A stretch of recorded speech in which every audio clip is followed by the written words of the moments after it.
ইনশাআল্লাহ।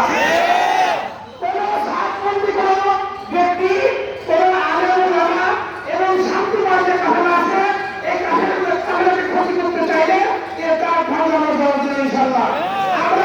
আমরা দাবি করছি ওয়াসিফ খানকে ইতিমধ্যে আপনাদের গ্রেফতার করতে হবে, তাদের ফাঁসি করে ঝুলাইতে হবে এবং এই দেশের মধ্যে ইজতেমা শুধু একটাই হবে, ওলামা কাদের ইজতেমা।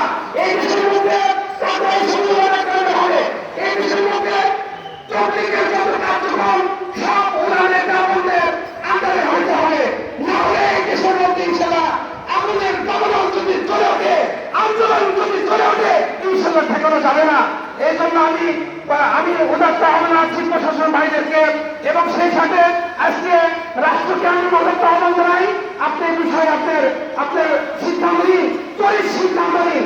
যারা হত্যাকাণ্ড ঘটিয়েছে নির্মমভাবে তাদেরকে আপনি গ্রেফতার